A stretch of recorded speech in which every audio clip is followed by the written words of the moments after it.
pandemic got us into a reflective space and made us look inward to see what we can do for the world at large.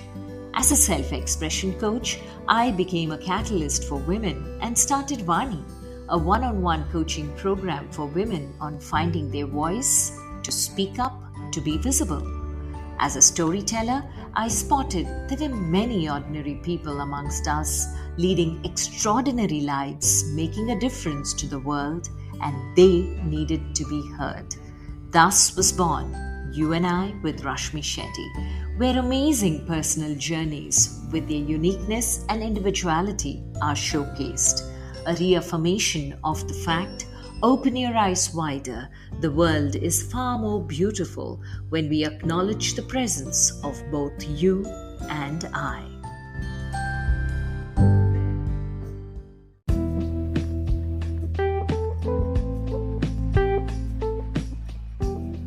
Our guest today is Megna Jain, an entrepreneur, baker, and public speaker. She runs a gifting and celebrations company called Dream a Dozen that started in 2018. They pride themselves on running an all-women kitchen that bakes delicious treats for their individual and corporate clients.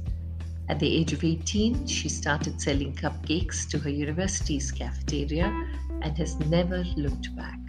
Today, they deliver desserts and gift boxes to thousands of customers across the country. Megna's work has been recognized nationwide. She was selected as the youngest of 4 women achievers by Tanishq in their campaign #Every Woman a Diamond, where she was shown on hoardings and newspapers across the country. She's also been written about in leading publications like Vogue, YourStory, Prajawani, and Humans of Bombay. She's also been a TEDx speaker and is passionate about encouraging more people, especially women, to choose entrepreneurship. Megna dreams of opening kitchens globally where she can employ more women and change the representation of women in the F&B industry. Hi, Megna. Such a pleasure having you on You and I with Rashmi Shetty. Thank you. I know you don't have too many years with you to ask you what was little Megna like, because compared to me, you're still very little. But then I'm curious to know, to the enterprising Megna that I know today you as, what was little Megna like? Ambitious, always wanted to be a businesswoman. How was your childhood? No, not at all. I mean, I was very average, above average in school. I think our education system has certain buckets. You know, you can be good at academics, at sports, dance, music, and I didn't fit into any of those buckets. And so I was always told in the parent-teacher meeting that I have more potential, that typical dialogue, but it didn't mean anything to me. What do I even do with that sentence? So I was only known as the girl with long hair. That was my identity. Slowly, I think I just like to eat sweets and things, started baking, and then it grew from there. But I never grew with the kind of ambition that I have now. I was just a very ordinary, average student. I liked it when you say you had potential, because a typical line in a report card would be "can do better." Yeah. And no teacher says what you should do to do better. Exactly. But everybody writes the same line. Yeah. So, yes, and the girl with long hair. I love all these titles that you have picked and you still recall. But then one more thing that you said is you like to bake. So, was baking something that you saw somebody do? What drew you to baking? Why the curiosity towards baking and not cooking generally? Um, I actually feel, although contrary to what most people feel, that baking is much easier because there is a recipe and you have to follow it. Cooking is, when my mother tells me, put little bit more, I was like, can you give me a measurement? What do you mean little? So it was just out of ease, and also because I enjoy the desserts part of the meal more than the meal itself. And that's why I was drawn to it. And it was quite late in my childhood also. It was in my 11th standard holidays. where one of our neighbors, she was taking a class, and I just decided to go for that class, and then it just snowballed from there. And are you completely Bangalore bred, Meghna? Pretty much, yes. I've been here for the last 2 decades, and I'm as Bangalore as as You can possible. get. Okay, so school you were average. Then when you moved to college, which subject did you take, and how did you pursue that choice? Because generally I people follow the herd. Right. So, I mean, I was very similar. Um, like 90% of my class, when our accounts teacher asked us that why did you take commerce, I said it was because I didn't like science. That's the only option. And I took commerce, and around that time, I also started baking. And we have an accounting project to submit in CBSE, in which I wrote about the story of a girl who starts a bakery. That was my business plan that I submitted there.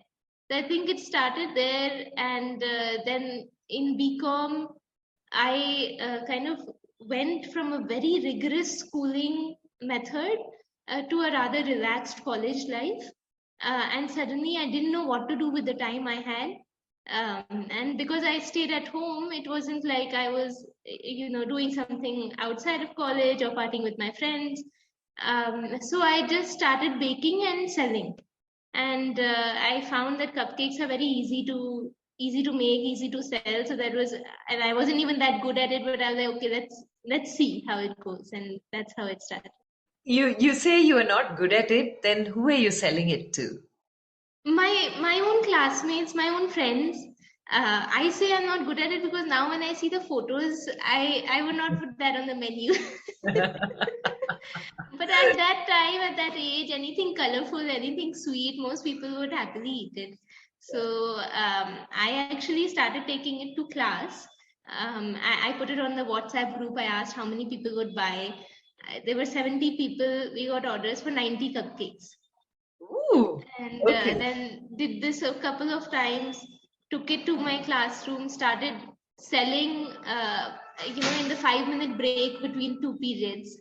And then one of the teachers found out, and she was like, what's going on here?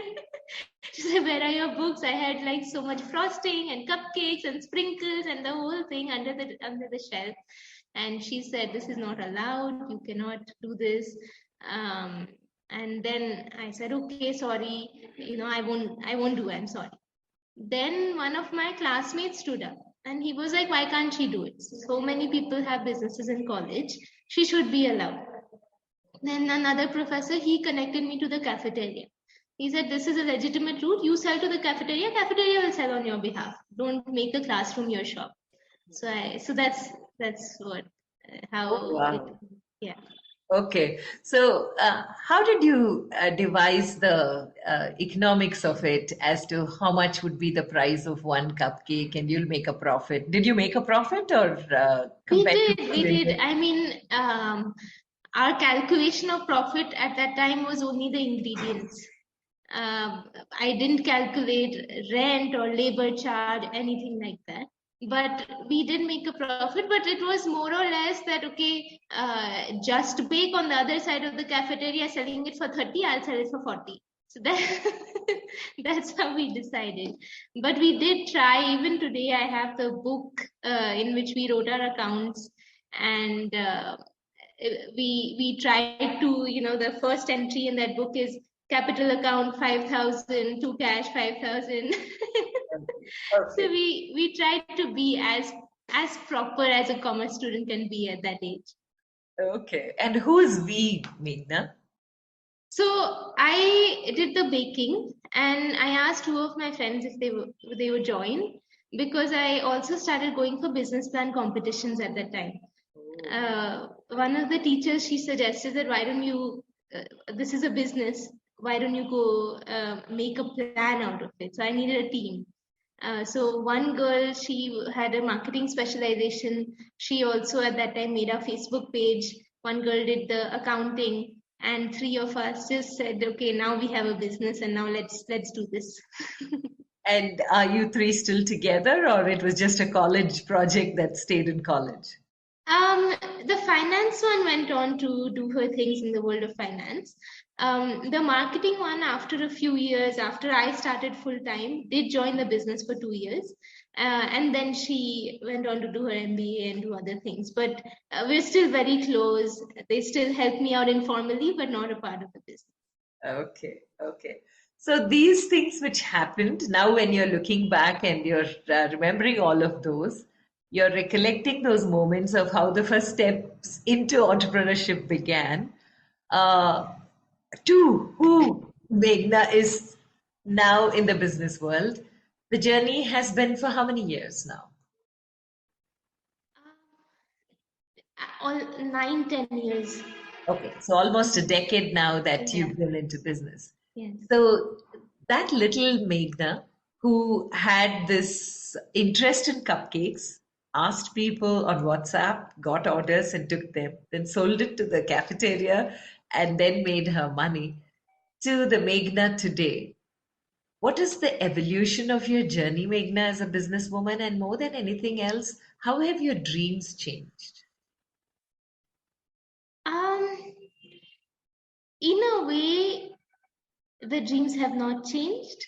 I went into business thinking that whatever I do, I was very inspired by the Starbucks story. I read both his books, and I felt that this person in 40 years, he has like 30,000 stores across the globe.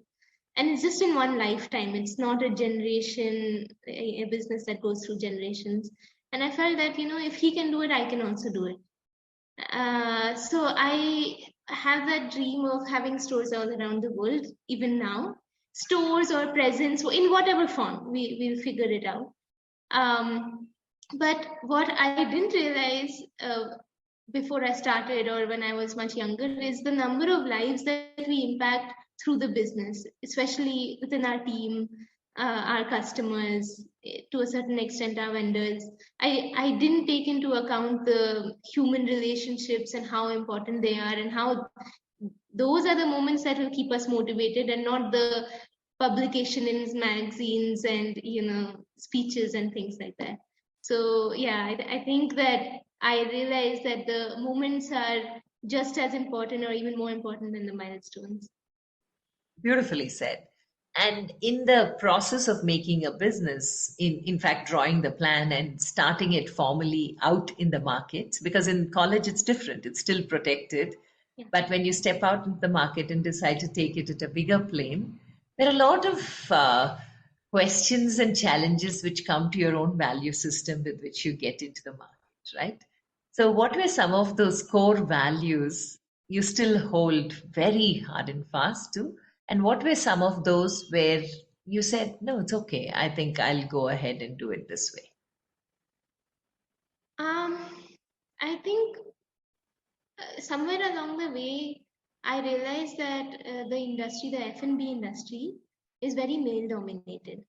And I didn't know the statistics at that time. It was just from experience of working in a factory, working in a food tech startup, speaking to people, that I realized that 3%, only 3% of the chefs in commercial kitchens are female.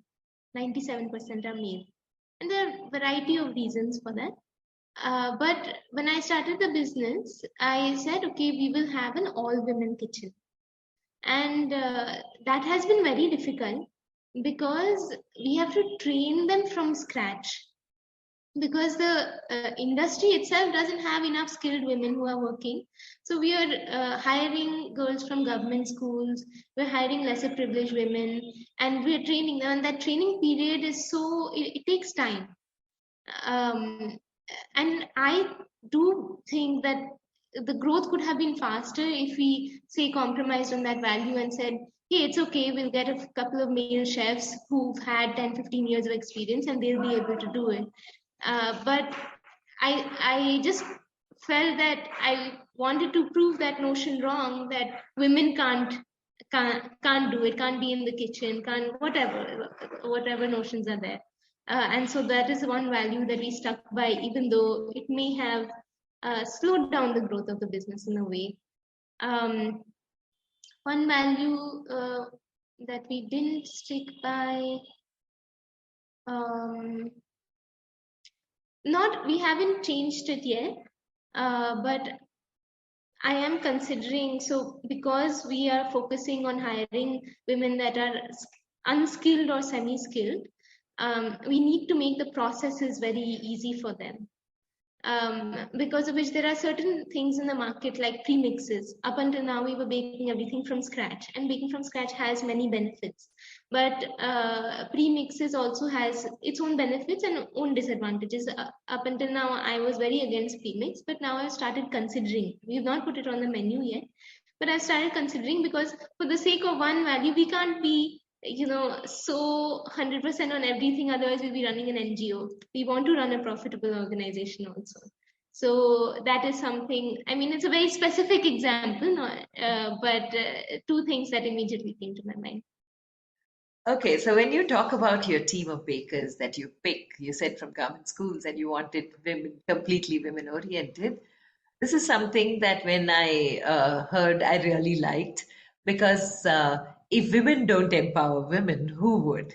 And the faith and trust that you have with them, because they are coming from a space where maybe most of them don't even have an exposure to all of this.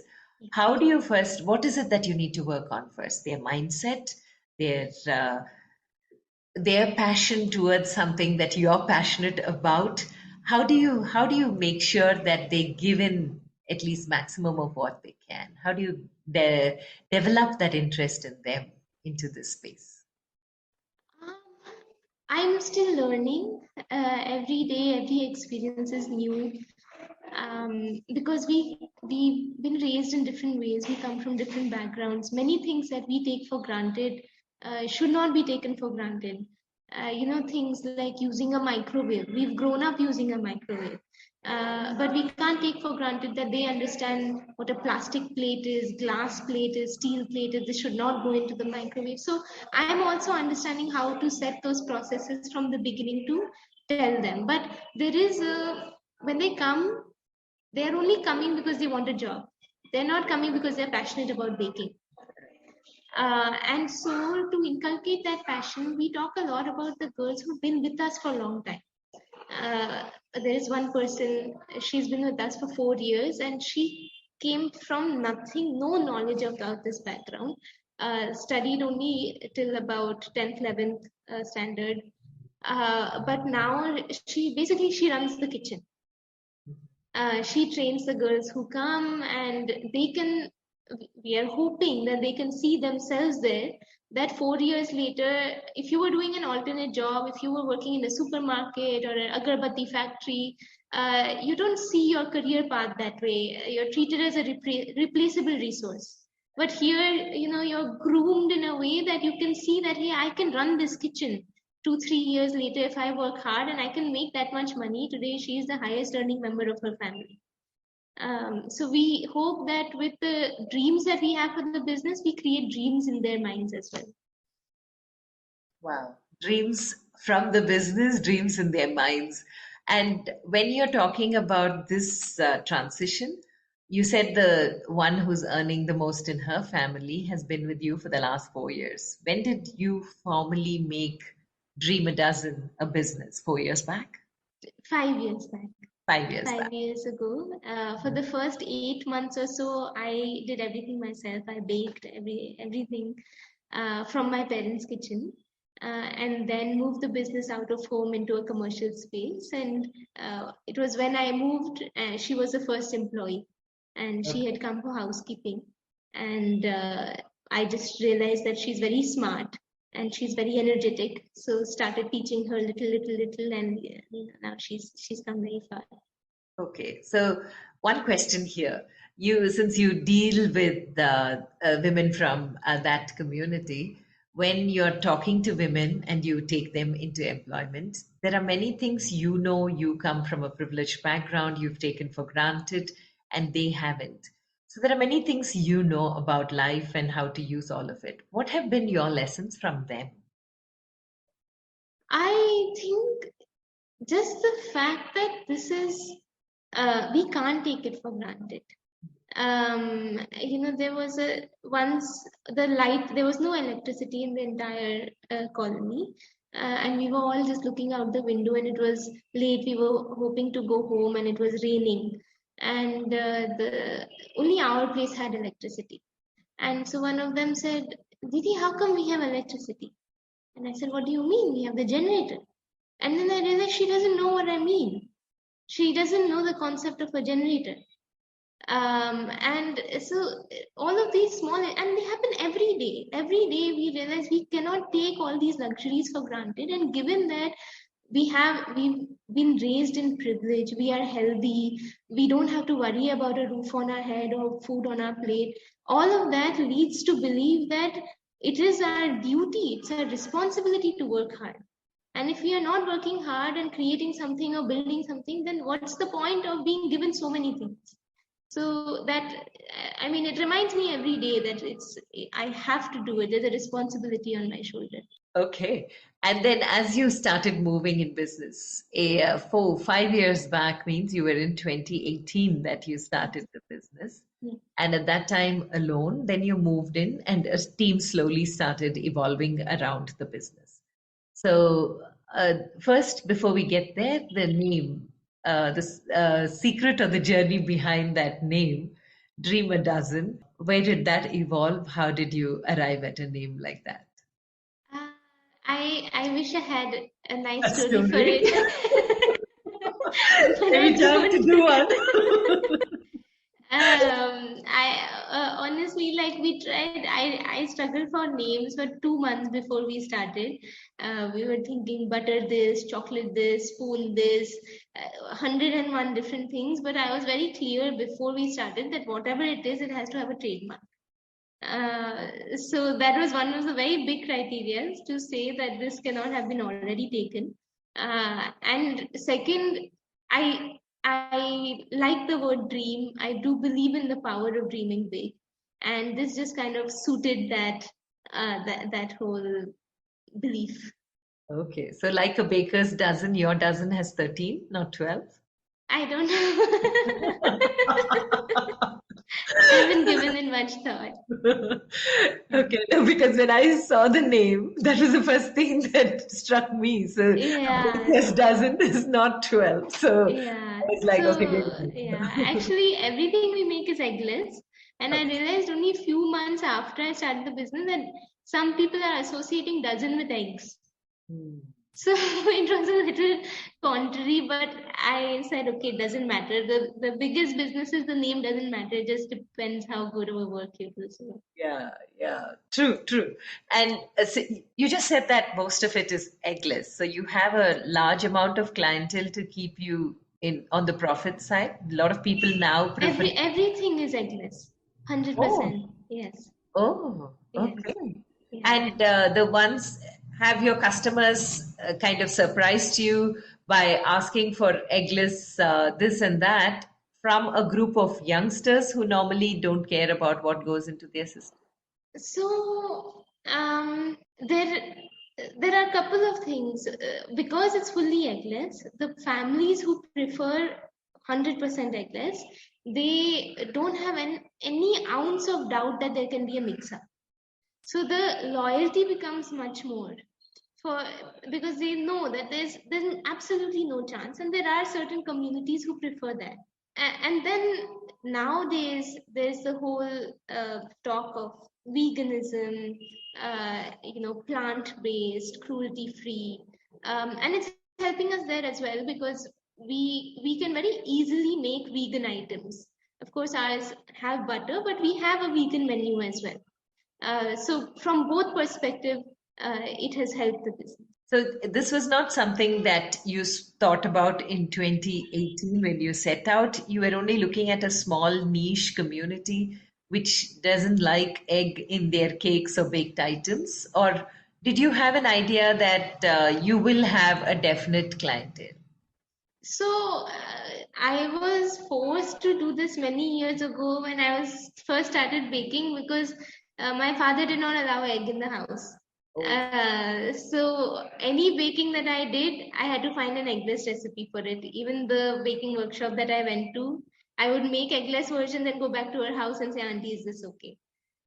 So in that front, I didn't have a choice, but when I moved the business out of home, I did have a choice. Um, but we found so many people saying we didn't even realize it doesn't have egg. Because there are many people don't eat cakes to eat egg. Otherwise, they would eat like an egg puff or an omelette. They just eat cakes to have something sweet to celebrate an occasion. And if you get good enough texture, good enough taste, then you're catering to the folks who have egg also.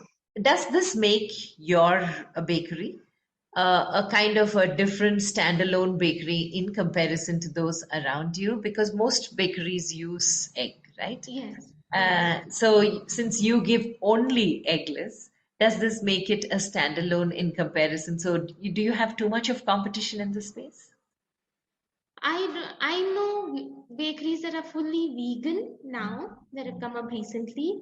I know bakeries that do both, but I actually don't know anybody who does 100% eggless on the commercial scale. I know home bakers, but not ones who can give the kind of volume and convenience in terms of immediate, very fast turnaround time as we do. So that has worked for us, and my father is very proud of it. He should be. Now, Valentine's Day is round the corner. So, is there something special coming from Dream a Dozen? Yes, yes, absolutely. We have limited edition menus for every season. This time we have a lot of strawberry things. We have a piñata heart-shaped cake. We have, in fact, one of my favorite things is the bento cake, and we have a Spotify QR code on it. And you can actually scan it and have a playlist of romantic Valentine's Day songs. And it's totally edible. So we have a lot of things up our sleeves, and I hope that people enjoy it. Oh, yes. So, if they listen to this podcast on Spotify, also, then there's a Yes. huge advantage. Yes.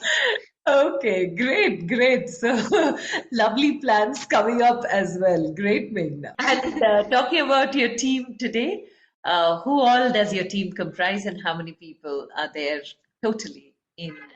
So in total, we're 18 people. We have about half of the team, I would say, are related to the kitchen. So kitchen, housekeeping, delivery. And then there's a section of the team that is marketing. We had a choice to kind of move to an agency for marketing, but because we don't have a shop, we have an online bakery. Because it's all online, the photographs, the videography, all of that is very important to be real time. So we didn't want to outsource it. So we have a few people in marketing, including part-time interns, freelancers, plus one full-time. And then there is a person in business development who's helping us get our corporate clientele. Okay, awesome. So 2018, things were hunky-dory when you started. 2019, it was just falling in place. And then 2020, the world went back home.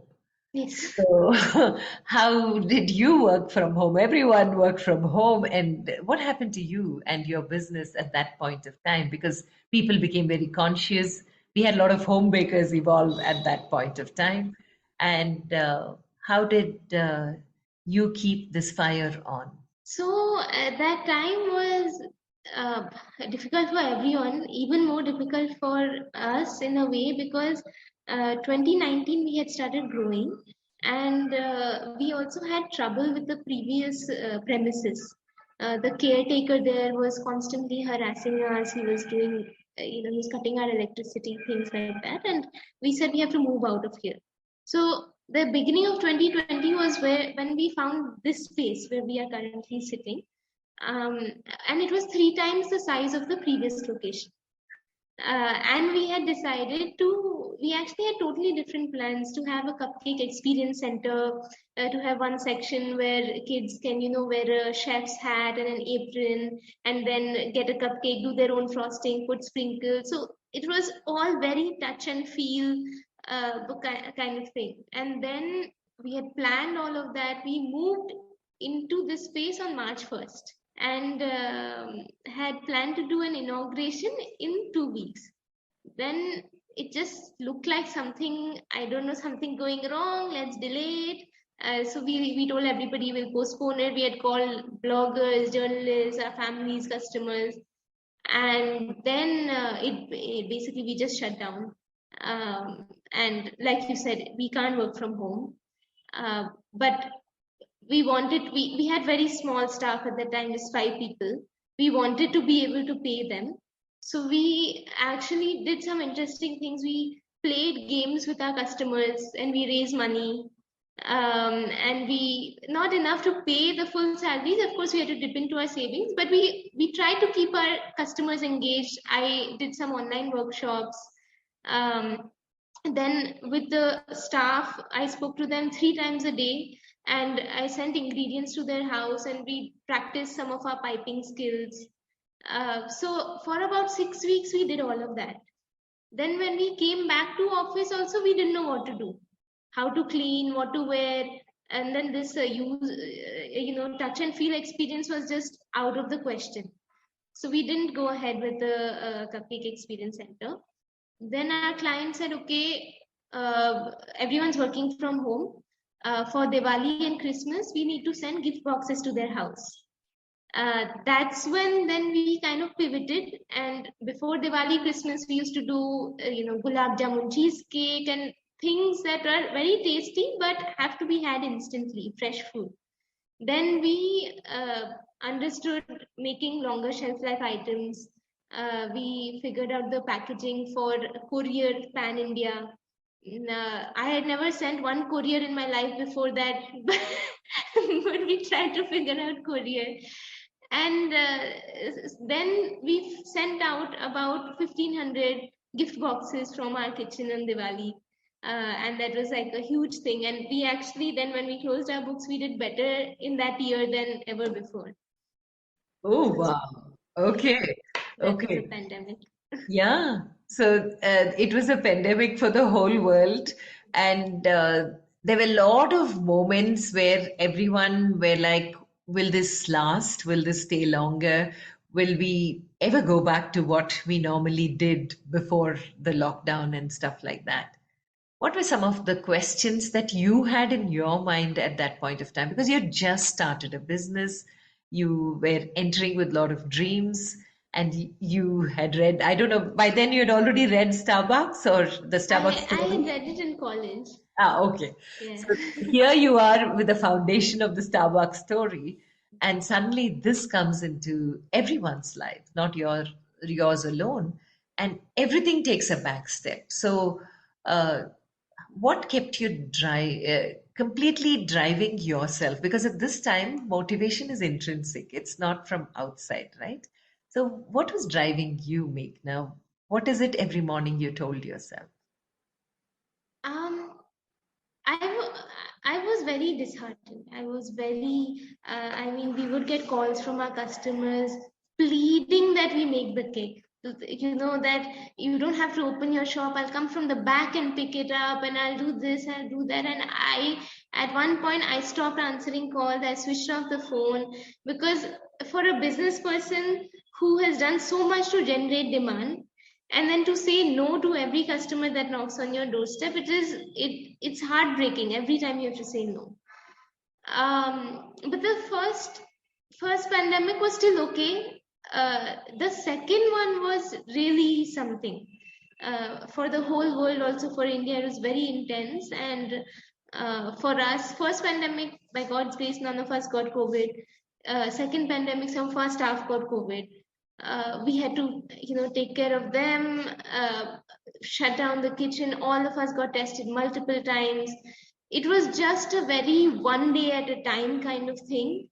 I can't say that I had this insane motivation that got me out of bed. I was just dragging myself out of bed and saying, no, I have to go, because when they don't know, when the team doesn't know what to do, they turn to me only. And I also don't know the answer, but I have to say something. So it was just that. It was just that I'm responsible for these people, and we just have to push through and get through. Okay, so a decade now into business. Looking back, you had one of the toughest moments that no business person would ever like to get into, where everyone closed shop and, in fact, shut shop and were forced to do it, and then come back with a bang. So, like you said, Diwali orders, Christmas orders pivoted the whole thing. And then what happened? Did you have to tell people you existed, or by then word had spread and people started coming in? We still have to tell people every day, with the kind of, we're very ambitious, and once our chef, she said, I was just discussing that, what is your dream for the business? And she said, I don't want to tell people that I work at a bakery called Dream a Dozen. They should just know what Dream a Dozen is. And that's what we're working towards. So maybe I don't see a point of time coming where we don't have to tell more people about us. We always do. We're always looking for more customers, and we're always looking to retain our current customers. And what have been some of the milestones when you look back in this decade journey of yours as an entrepreneur, a businesswoman? What have been some milestones, that some that you set, which you reached, and some which came just as an after effect of the great work that you do?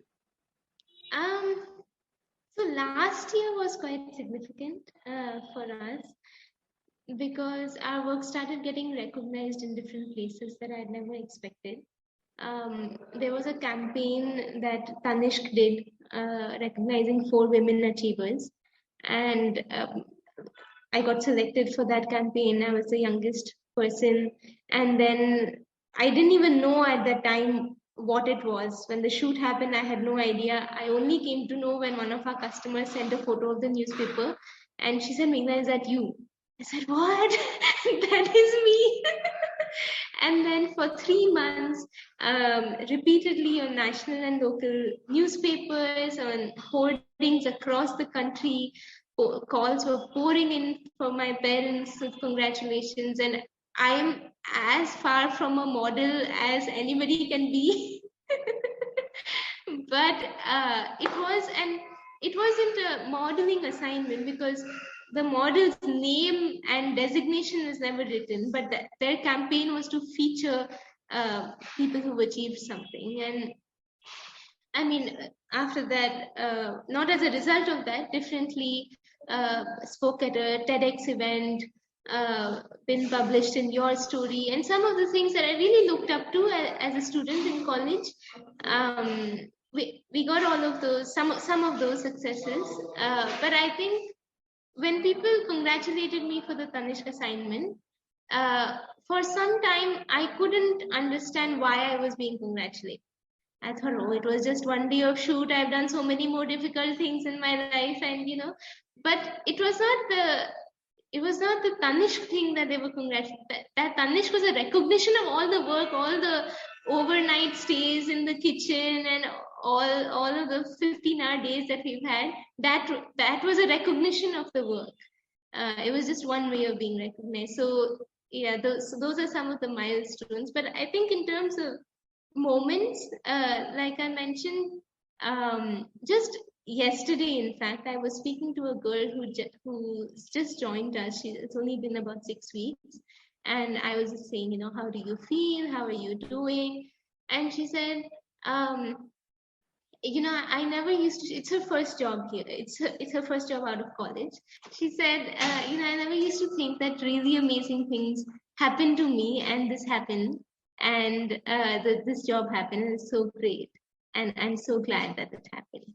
And that it just really changed my perspective about being responsible for people's first jobs, first careers, first.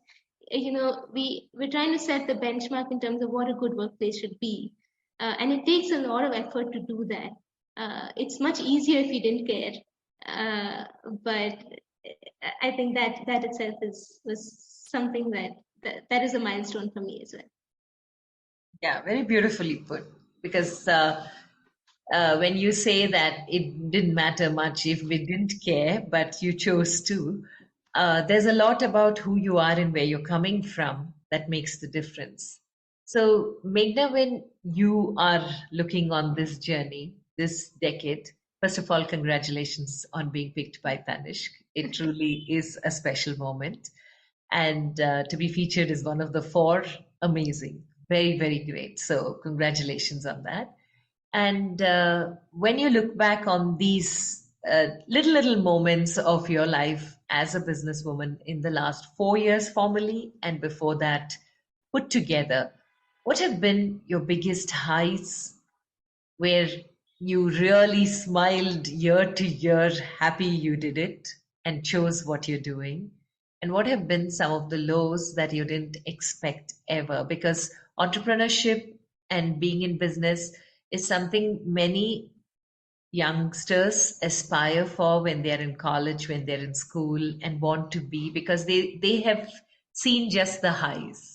They don't know the lows. Like you may be looking like a swan on the surface, but how much you're paddling your feet, only you know, to move and keep yourself moving when things go tough, right? Like in recent Kapil Sharma's show, there was this Kansa, that teacher who said that लोग सिर्फ बुलंदियां देखते हैं पैर के छाले नहीं. So what have those moments been for you where you've really had your highs and the moments where you had your lows but then pulled it through, like a customer suddenly rejecting an order or something like that? Can you just put some of those moments for us? In the year of 2020, when we did our first Diwali with Pan India shipping, it was a very stressful time because we had never dealt with that kind of volume before. And we were working literally, like there were days where we worked at 4 o'clock in the morning. And it wasn't just me, two of our team members came as well. And I just felt so indebted to them that they agreed to do this. It isn't even their business, but they agreed. And we did all of that and we shipped out the orders. And unfortunately, we got into business with the wrong courier company. So it's just a very manual process the way that they were operating.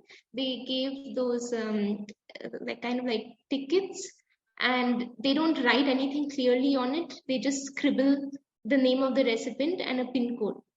And because there were 1,500 of those and it was not clear which company is which person, if a company asked to track, we would have to manually search for between 1,500 and see that, okay, did this HR director's parcel reach? Did this person's parcel reach? So it was very painful and they had no automation. And they would say things like, oh, this place is in a village, but our cycle goes only once in 7 days to this village. So once it goes, then it will get delivered. And it was a mess. But from the client, one of the clients that we had, he was an intermediary between another person. So he was taking a commission and he got the order for us. Now, the way that they operate, they don't tell the customer who their manufacturer is.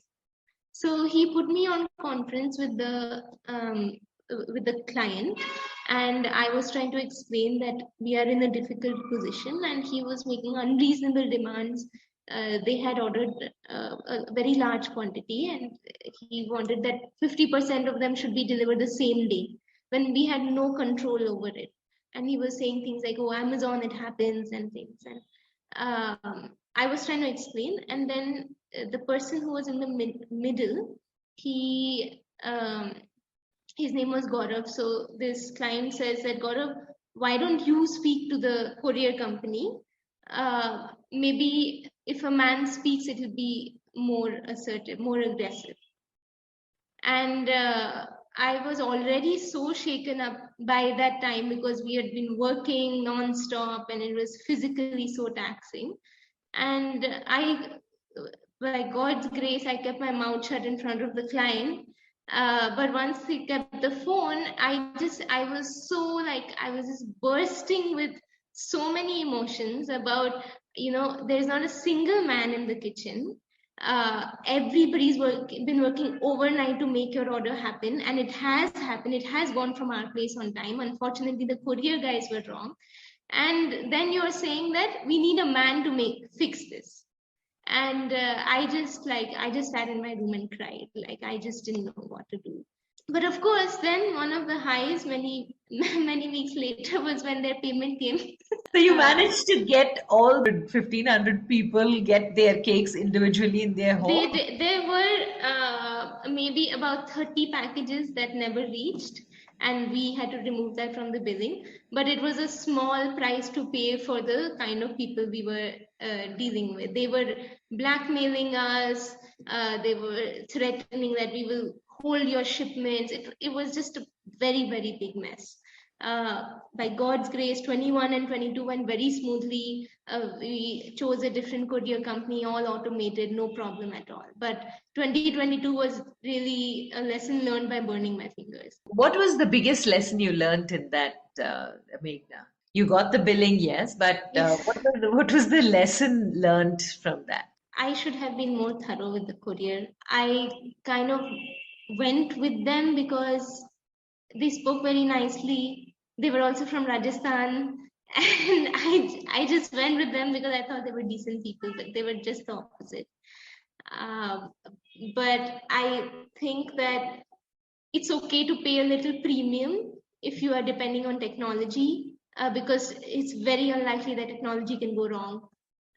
Now when we send our boxes, they're all scanned. There's barely any room for error at all. But yeah, dependence on technology, not doing business with people without enough research. I mean, in retrospect, I should have not done it. But like I said, I had not even sent one courier in my life before that. So we did some trials, but there were maybe a dozen trials, and that's not enough for 1,500 packages together. Yeah. Okay, a question now inconsequential, but did the male presence talking to the courier make a difference? It made no difference. It made absolutely no difference. He did try to speak. In fact, he himself came here, helped us, but those people were just the wrong people. Okay. Yeah. So now, since you're in that reflective space, thinking of all of these, the pandemic was a big teacher for all of us. Not that we were ready and willing students, but then we were forced to be students. Lots of learnings for all of us, the pause button pressed forcefully in many of our lives. Each of us took our own lessons. So, what did it teach you, Meghna? Because you had just got into business, you were relatively young in the market. What were your learnings from the pandemic? I think it taught me many things. It taught me that it's important to stick with your team in a time like that, because today they've stuck with us because we were there at that time. I think it also taught me people's mindset towards work changed. There was a lot more focus on work-life balance, and I'm the type of person who's 90% work. So for me to adjust to new employees' expectations, it took a while.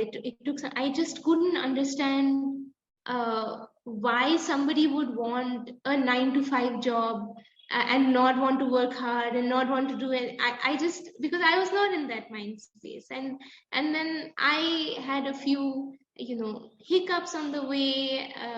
I fell down a few times, and I realized that when that happens in life, I also needed my space. And that can happen to anyone. So it taught me a lot of empathy during and after the pandemic. And it taught me that I need to do something outside of work.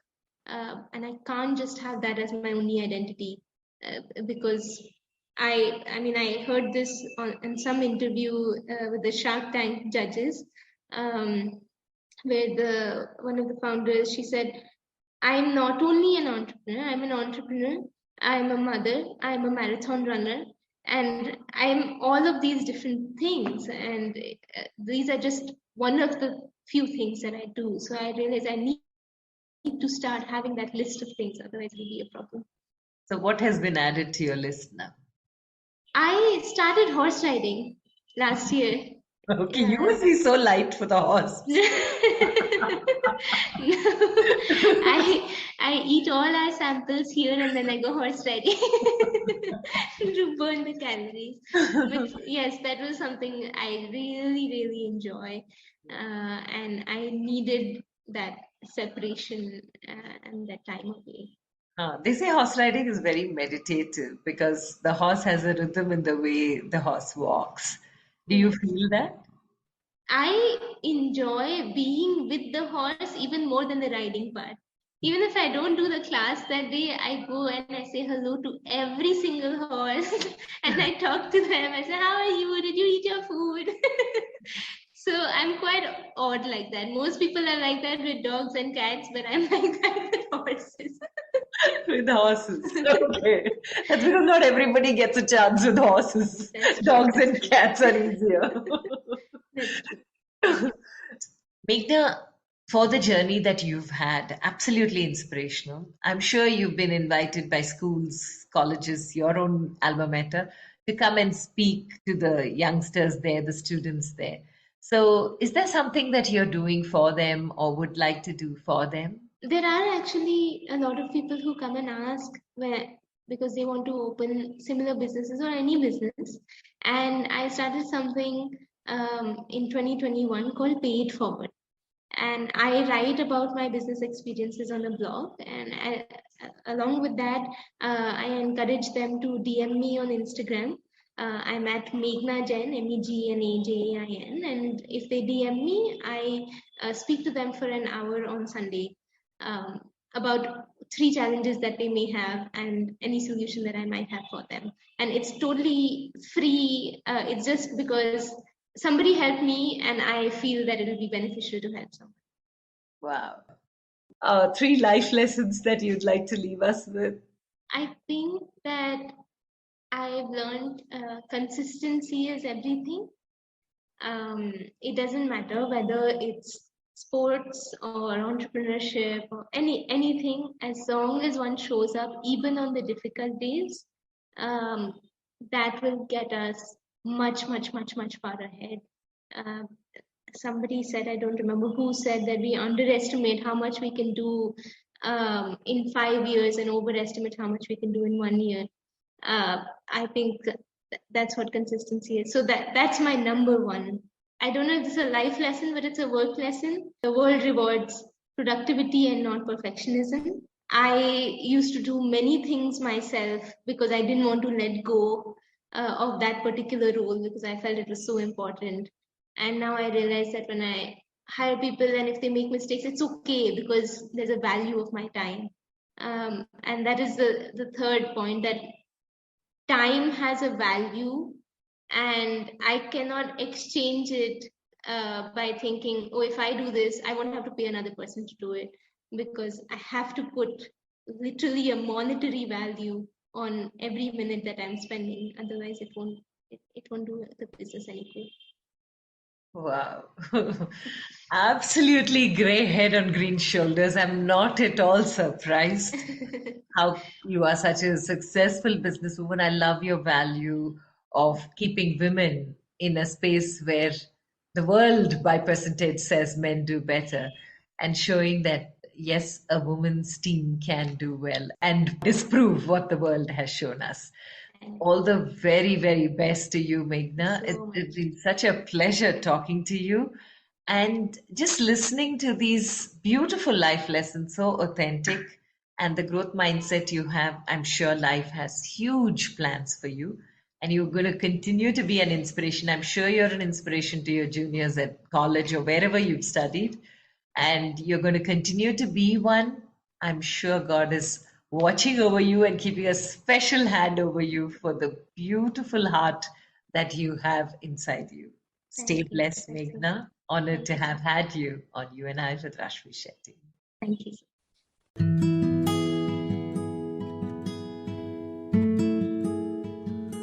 With that, we come to the end of this weekly quest of You and I with Rashmi Shetty.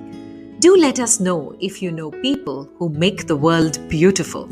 Write in to rashmi.thethirdeye@gmail.com. That is rashmi thirddeye@gmail.com. Come, let's explore this amazing world together, both you and I.